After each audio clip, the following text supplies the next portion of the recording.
I'll tell you a story about branding, although I didn't know what I was doing at the time, but I guess intuition kicks in. I made my debut with the Phoenix Symphony when I was 11. I played a Mozart Concerto, K449 for those who care. Anyway, after that I decided I remember even how I played. It was a very successful event, and I said, okay, this is what I want to do.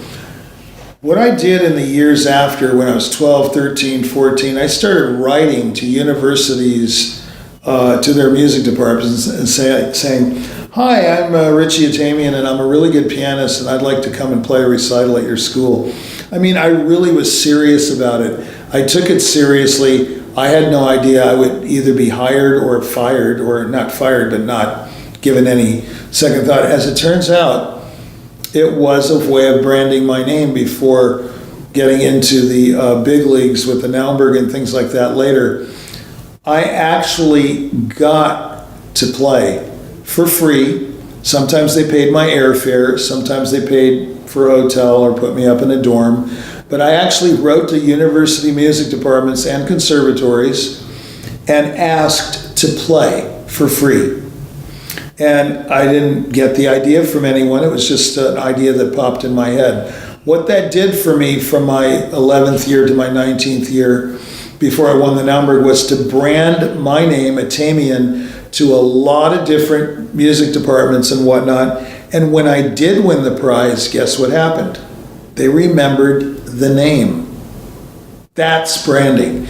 Now, I didn't have the money to do the kind of branding we've been discussing. Like huge branding, like Blitz, all over the world, huge commercials and, full page ads in New York Times. And of course, that's advertising. That's not totally branding. Branding is like word of mouth mostly, on the phone, talking to conductors and things like that.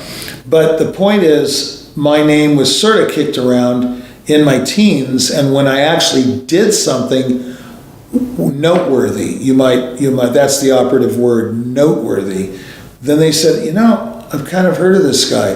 Well, it's because you played places before you actually played places, if that makes any sense. So before Carnegie Hall, before Alice Tully, you need to play in the hinterlands, out in the sticks.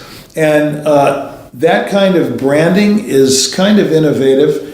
I've never really heard of anybody else doing it. I know they've done it. I know there must be hundreds of people that have that same story.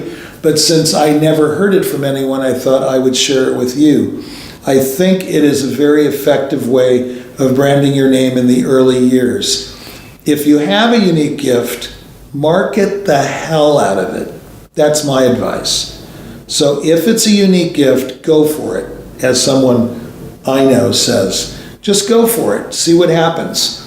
It doesn't really cost you anything to write a few letters and send them around. But that's how I got started. And then when something actually ignited, the people knew me. Another good story is the story about Pariah.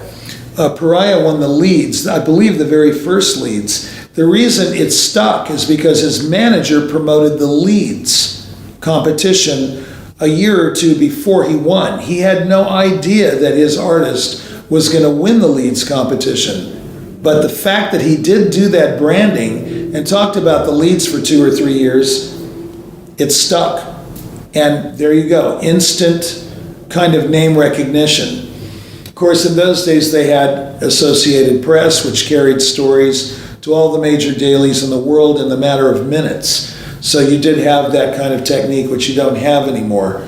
There's no Associated Press, and there's no getting the word out instantly unless you're watching the competition live online, which a friend of mine has told me about, and of course that exists. But anyway, branding can come in various forms. That's the way I began branding my career.